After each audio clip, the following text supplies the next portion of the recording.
This is the all-new Breeze 1 from Velotric, and this is a seldom-seen lightweight cruiser with a full-power motor. Not only that, but it's got tons of options and features that not all bikes in the $1,500 to $2,000 price range include, like sensor swapping, Apple Find My built right in, and much, much more. But is everything about this ride easy breezy? Let's dive into the review and find out.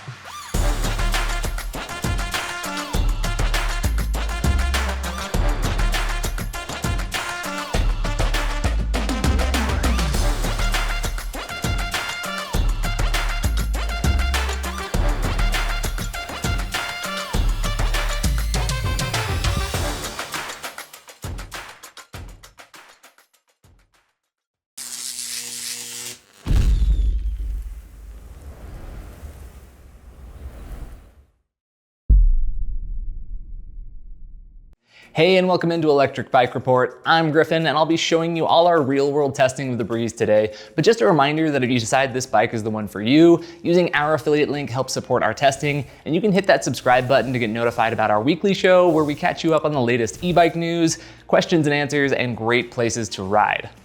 The Breeze was actually a great tester, and it's a bike we've had a lot of fun as we've racked up over 230 miles on this bike already.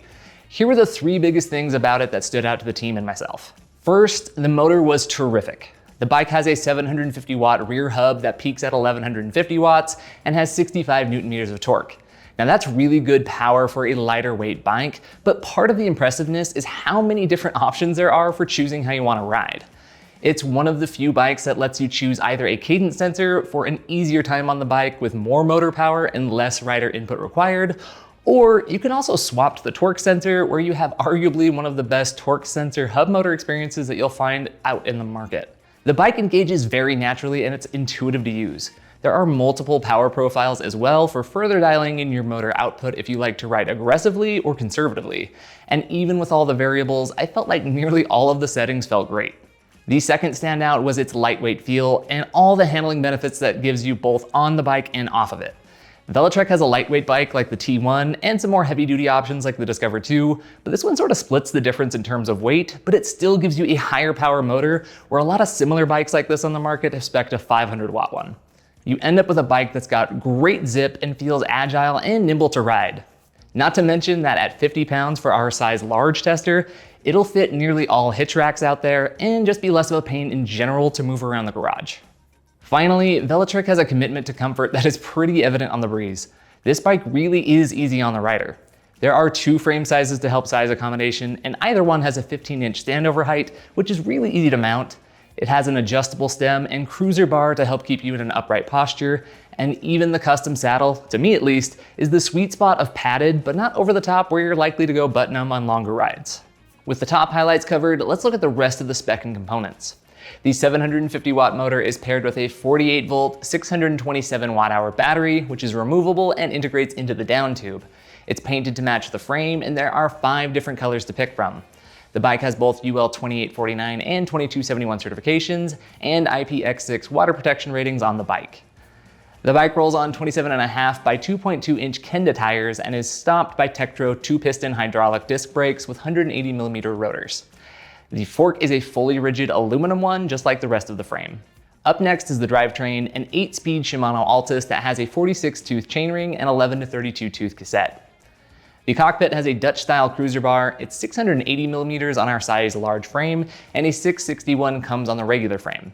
The left side has a sideways throttle and a control pad for adjusting your PAS level, activating the headlight, or engaging the turn signals which are located on the seat stays. One of the few critiques I have is that it's actually kind of a chunky unit and the handlebar can feel a bit cluttered, but that comes with having so many features that you need more buttons. Over on the right side is the rapid fire trigger shifters and included bell. The grips are soft ergonomic rubber with ridges that really made for an easy overall grip. In the center is Velotric's own 3.5-inch color display. Now I've got a lot to cover on this, but I'll get to that later in the ride quality section, but just know that overall I think it's a really, really nice one. The bike doesn't come with racks or fenders, but both are available options, as are front baskets, mirrors, phone mounts, water bottle cages, and whatever else you need to make the ride more commuter friendly. On a final note, the bike is rated for riders between 4'11" up to 6'4", with a total payload capacity of 330 pounds. And this all comes at an MSRP of $17.99. So now that you have the lowdown on all that it comes with, let's show you how it did in our performance testing. Let's start things off with the brake test. I personally do this for each bike that we review for both weight and rider effort consistency. I rode the Breeze up to 20 miles per hour, engaged the brakes, recorded the distance it took to stop, then lather, rinse, repeat 3 times to get an average. Overall, it had a good result, stopping in a total of 21 feet and 3 inches. That beats out the average of all e-bikes, which as of this filming stands at 21 feet 8 inches. Now, while there are a few different specific models, Tektro 2-piston hydraulic brakes have become a go-to choice in the e-bike industry for delivering reliable yet cost-effective stopping power, and the Breeze's results back that up. We had virtually no complaints about the braking performance. The brakes engage smoothly without causing the bike to skid or lock up, and they include a motor cutoff for added safety. The modulation is well balanced. They don't bite down too aggressively, nor do they need to. With its lightweight frame, the Breeze remains easy to control even in panic stop scenarios. We also appreciate that the taillights on the seat stays double as brake lights, a feature we always advocate for. A little extra communication on the road never hurts. The goal of our speed test is to see how fast the bike rides in each PAS level for both a Class 2 setting and Class 3 if it's got it. Now that's a little trickier on Velotric bikes. The Breeze can do Class 2 or 3 speeds, and it has a torque or cadence sensor for engagement, and then there are 3 power profiles to choose from. That's 12 ways to ride, and doing them all feels like overkill, so I'll keep things in the bike's boost power and show the cadence sensor first in Class 2 and then Class 3 speeds, then switch to torque sensor and show you how Class 2 and 3 did there before jumping back to discuss in the studio. All right, so this is the Class 2 cadence sensor test for the Velotric Breeze.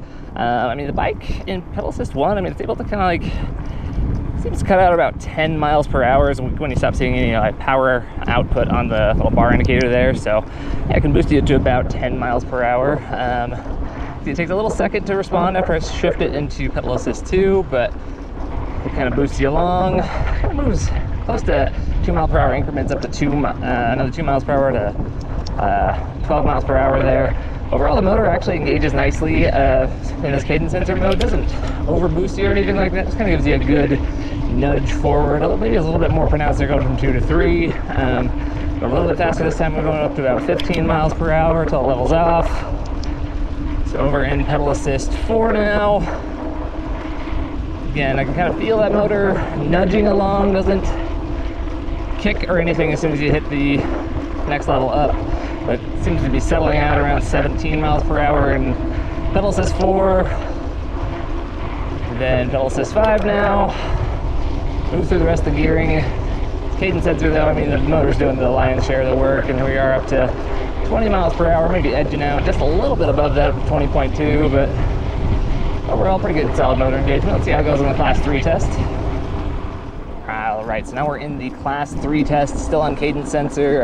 You can see it's going noticeably faster here in the first level pedal assist. Still giving me pretty good motor output up to about 14 miles per hour. You can see the power bar start to drop off there, so I kind of found the limit. Moving to pedal assist 2. Same story as last time, not a huge shove forward, just a really good appreciable boost, but nothing jarring by any stretch. So this one looks like we're going a little bit quicker, up to 17 miles per hour. You can feel it start to back down once we're hitting around there. Move to pedal assist 3 now. A little bit more of a surge there than before. Getting up to a much easier speed here as we're in the 20s, about 21 miles per hour. We'll slow down a little bit on this corner, and then we'll ramp it up to pedal assist 4 on the other side. I think 21 is where this is leveling off. All right, pedal assist 4 now. Again, picking things up. Max out my gear range. I'm not pushing very hard. Bike's still doing most of the work. We're getting up 24 miles per hour on your left. Props to unicyclers. Let's see. I'm going about 23.8 miles per hour, holding right around just underneath that 24 mile per hour mark. Let's finish things off in pedal assist 5 now. And again, you can feel just effortless power. It's really amazing how quiet that motor is. We're topping off here soon, 28 miles per hour. Still holding, still going strong. Doesn't look like the power bar is backing down at all. Let's see if it goes much faster than this. We might approach 29 before we hit the corner.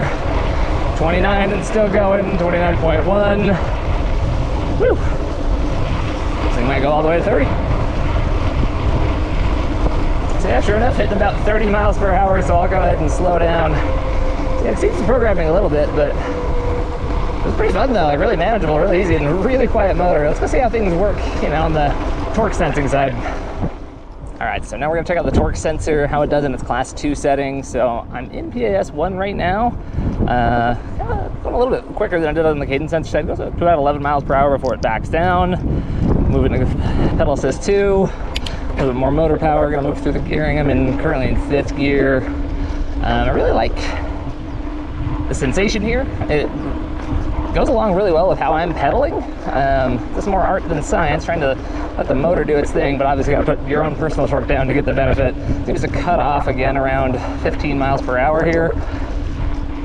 So let's see, pedal assist 3.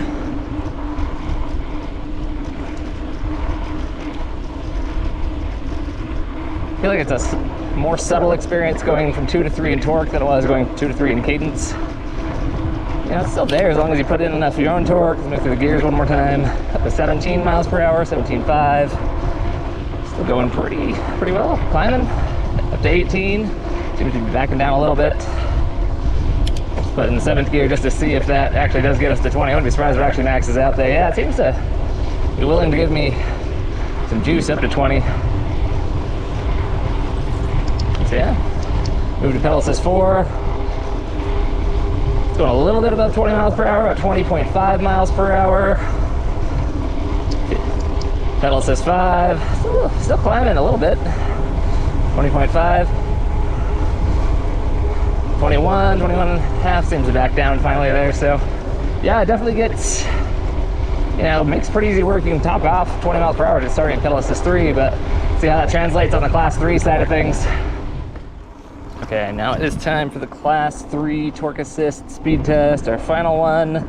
So let's see, pedal assist 1 here. Moving along pretty well. Again, motor's just been consistent kind of throughout, stays nice and quiet, has a good little bit of push, but syncs up really naturally, kind of with how I'm pedaling. So moving at about 14.5 miles per hour. Still gonna need a little bit of a juice, but you can kind of feel that tapering off on your left. Let's go ahead and move into pedal assist 2. You can feel a little bit of momentum, a little bit more than had before. It's one of those things that kind of just keep steadily climbing, more so than a giant shift forward. 18 miles per hour, starting to level off here a little bit. Go ahead and move into pedal assist 3 on the other side of the turn. That's a little bit more in the tank, maybe 18.5. Move into 7th gear, just see what that does. Yeah, it kind of keeps moving. Up to about shy of 20, 19.8. Okay, let's move in pedal assist 3 now. I'm quickening my cadence, my personal cadence just a little bit, so I can make sure I'm still giving consistent amount of effort through the cranks. See, it's climbing a little bit more. Let's move into 8th and final gear. Upwards about 23 miles per hour, 25, 23.5. Pedal assist 4. I mean, now we're just zipping right along. This is very low effort. Getting it to about just under 26 miles per hour. Let's move to the final one. Pedal assist 5. I think we're gonna do a little bit similar like on the cadence side of things. I think we're gonna blow past 28, no problem. 28, 29, 29.5. So yeah, I don't think this is gonna have any issues getting to 30 miles per hour. So definitely a lot to unpack there. Let's get back to the studio and take a look. Okay, let's check out the 0 to 20 throttle test. On your mark, get set, go. I have like the tiniest little delay in getting going, but it's ramping things up nicely. I mean, that just kind of builds as the speed just keeps piling on. Keep going. 20. There you have it. Okay, let's start things off on the cadence sensor results. On the class 2 test, the bike goes to 10 miles per hour in PAS 1, 12 in PAS 2, 15 in 3, 17 in 4, then 20.2 in PAS 5. Over on class 3 settings, things moved a little bit faster, starting out at 14 miles per hour in PAS 1, 16.9 in PAS 2, 21 in 3, 23.8 in 4, and finally 29.8 miles per hour in PAS 5. So let's break down those results before talking about the torque sensor side of things. Overall, it was remarkably predictable, moving in fairly well and spaced increments. Class 2 jumps 2 to 3 miles per hour with each level. Then over on class 3, it moves 3 to 4 miles per hour each time. Those are really great spaces that really help each level feel meaningful. And I'd argue that you can probably easily pedal beyond the first 2 levels of class 2 settings. This is a really light bike that rolls without much resistance, but for some less mobile riders, it might help get you moving and cruising. I think I was most impressed with how well it seems to ramp up the power and ease off the gas. Acceleration with cadence sensors has come leaps and bounds over the years, but I wouldn't say everybody has figured it out either. So this was in general a better example of cadence sensor engagement, as it doesn't boost you too much or cut off too hard either. Now for the torque sensor results. On the class 2 test, I had the bike going 11.2 miles per hour in PAS 1, 15 miles per hour in PAS 2, then it sort of leveled off, hitting 20 to 20.2 miles per hour in the final 3 PAS levels. On the class 3 test, the bike went 14.6 miles per hour in PAS 1, 19.8 in PAS 2, 23.5 in 3, 25.6 in 4, and then a speedy 29.5 in PAS 5. Again, fairly good spacing here, except of course in class 2 where things got a little bit clustered. The 3 levels that all hit 20 miles per hour don't seem to have a speed ceiling, but I can say from my testing, you can at least appreciate the power difference when it comes to hills.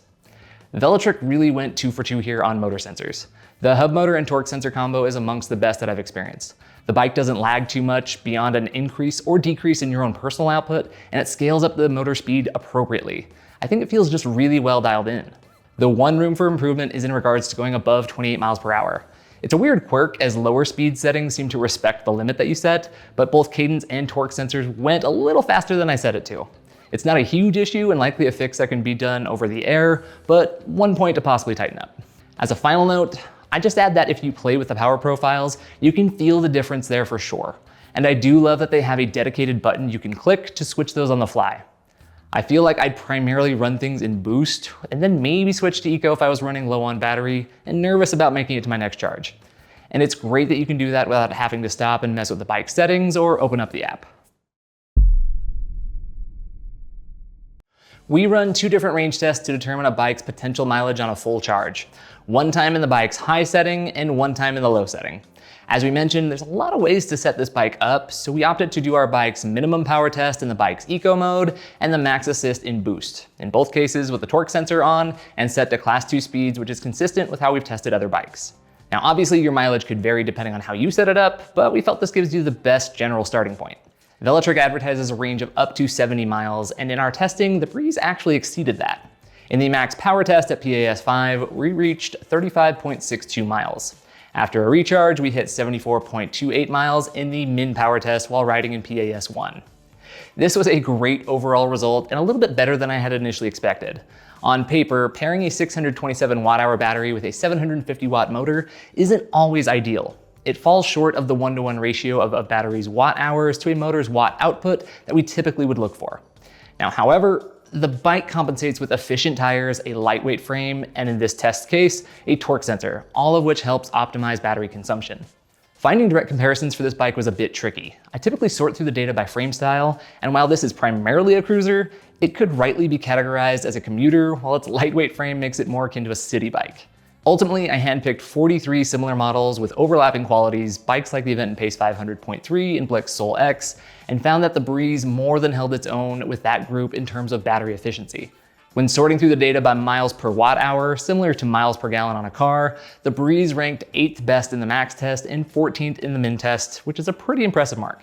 Ultimately, you have to decide for yourself if the ballpark figure of 36 to 74 miles works for what you're looking for, but I felt this was a win for the Breeze. Our hill test takes place at the infamous Hellhole Trail. The path here is a paved 1/3 of a mile climb that has an average grade of 12%. We do 2 tests, one with just throttle power and once again with pedaling in the max assistance. Like with the brake test, this has a dedicated tester, Justin, for consistency. We did this on boost mode with the torque sensor on. I'll send it over to him to show you how the Breeze did. All right, we are now on the Velotric Breeze doing the throttle test up hellhole. I'm in boost, which is the highest setting there, and in torque level 5. So we're gonna see how this does. Kind of a lighter weight, kind of cruiser style bike. Sometimes these don't do so well. So far feeling pretty decent. Right at 7.5 through this first real steep section. Dropping to 6.2, 5.5, 5.2. It's kind of holding right at 5.2. If it holds there, we might have a chance. Again, a lot of times these bikes don't make it up hellhole, which isn't necessarily a knock on them. It's just, this thing's pretty steep. So 4.5, holding on throttle, kind of feels like it's got just a decent amount of low end torque to keep me through that section. So I made it. So we'll see if it, can pick up enough speed to get through this next steep section. The motor on this thing is, very whisper quiet. Again, I'm going slower, so we'll see if I make it up here as we speed up, if that changes. I'll let you listen through this steep section. Let's see if it makes it through.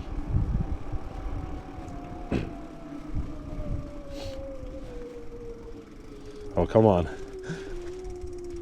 4.4.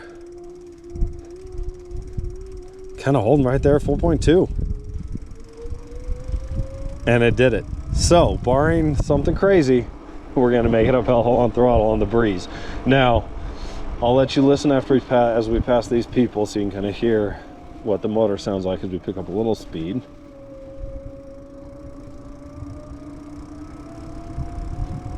Oh.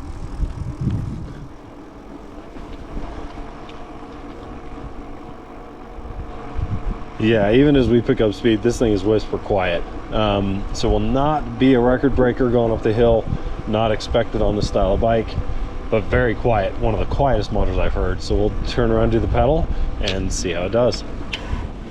Okay, we are back out on the Velotric Breeze, again in boost, torque 5, doing the pedal test, starting in 6th gear, gonna shift down to 5th right here, and definitely can feel the motor, just still can't hear it.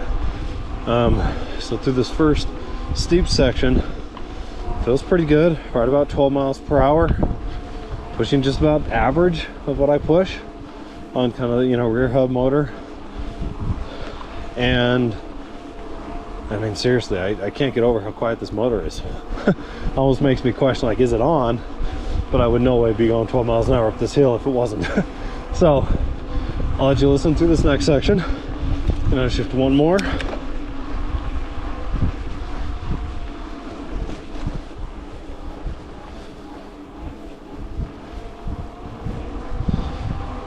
So yeah, down to 10, 11 miles per hour.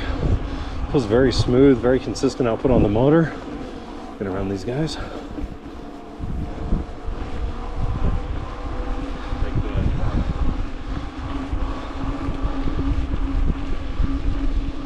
And yeah, we'll see what the results are. But I can tell you from a feel standpoint, very smooth, very quiet. Just a nice, natural feeling. So let's go check the tape in terms of speed. Those results were an interesting mixed bag. On the throttle test, the bike made it to the top in 2 minutes and 10 seconds, which is an 8.3 mile per hour average. Now the average for throttle time is 1 minute and 34 seconds from all the bikes we've tested. The pedal test was much, much faster. The bike made it to the top in 1 minute and 21 seconds for a 12.2 mile per hour average speed, and that beats the current average of all e-bikes, which is at 1 minute and 28 seconds. Now, my takeaway was that the motor has plenty of muscle for climbing as long as you're pedaling. Even then, you don't have to work that hard if you're using highest assist levels. The motor feels peppier than most, and the data backs that up. If you rely heavily on throttle power, the Breeze can get you uphill, but expect a slower pace when the motor is doing all of the work. If a stronger, throttle-driven hill climb is a priority, the Velotric Discover 2 or Nomad 2 might be a better fit. Interestingly, the 49-second gap between pedal and throttle results was one of the largest that we've ever recorded. So is this a bad thing? In my opinion, not really. It feels like a deliberate programming choice to prevent the motor from overheating when tackling long or steep climbs on throttle alone. It's essentially encouraging riders to pedal, as it feels like there's just more motor power surging when doing even light pedaling. For a lightweight, cruiser-style e-bike, the Breeze handled the hill test well, as long as you don't mind pedaling or moving at a slower rate if you prefer to throttle. Okay, time for a final ride to talk about how the bike handles, then we'll wrap up with a few more thoughts back here in studio.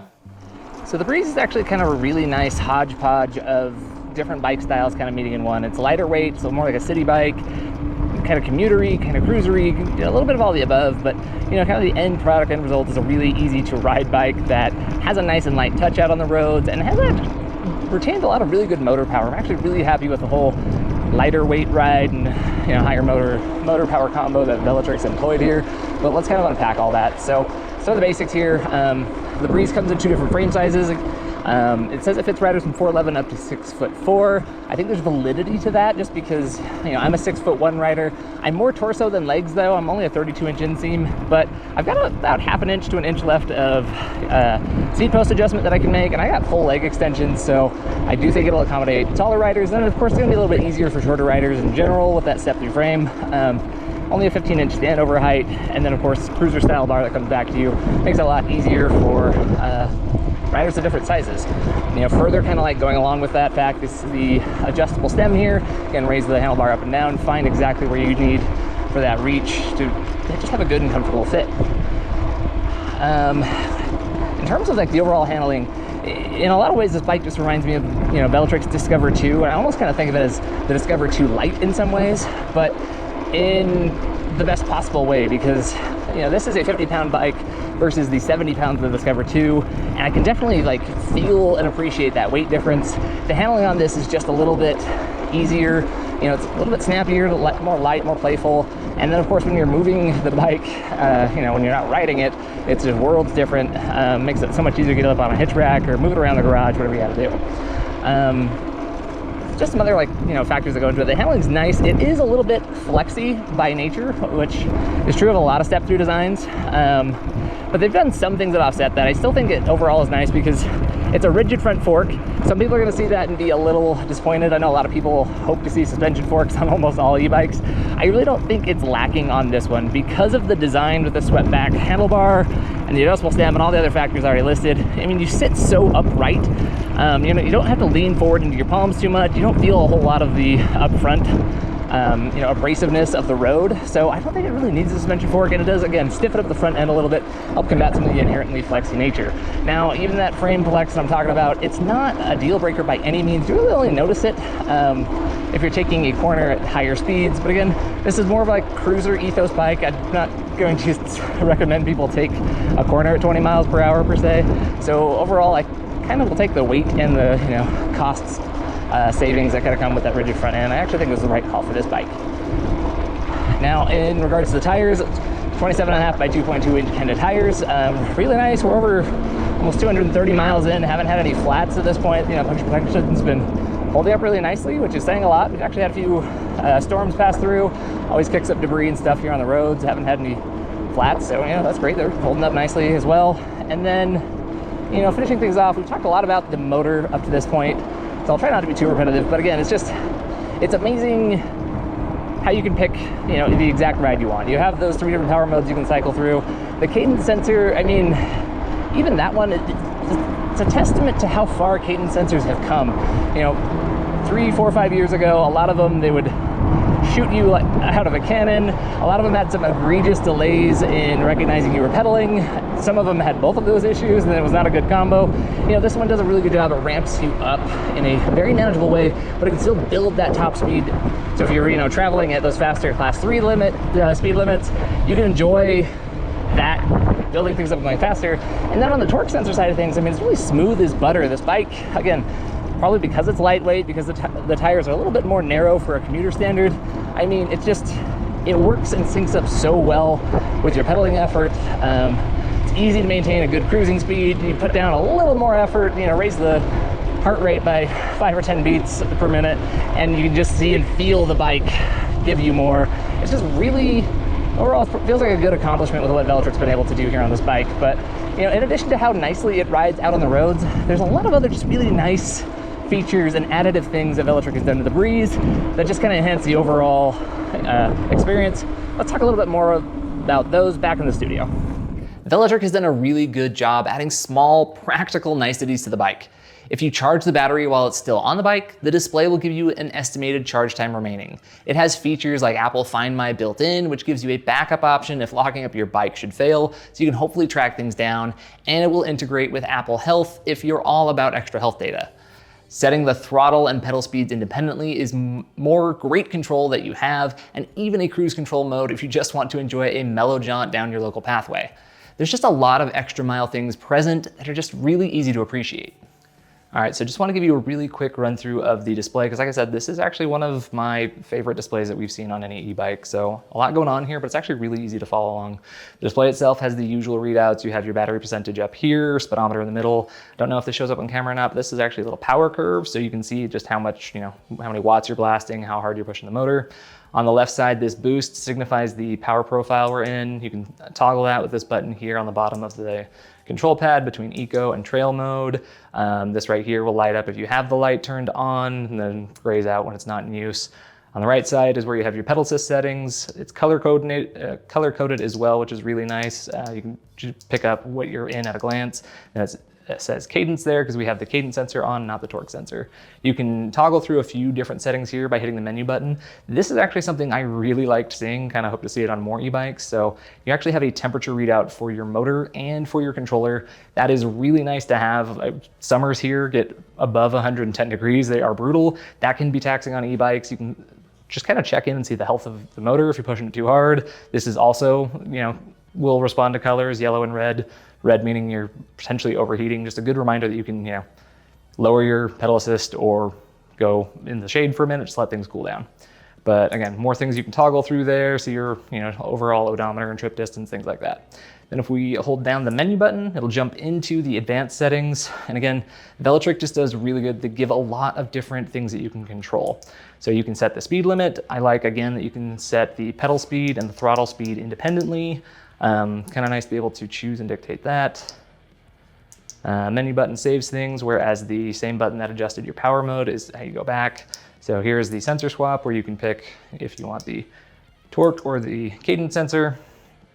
You can adjust screen brightness. You can pick the riding mode in the settings, but I just use the button. That's kind of what it's there for. You can even set programming of how your rear lights function, which I think is just really cool. It's kind of extra, but extra in a great way for me.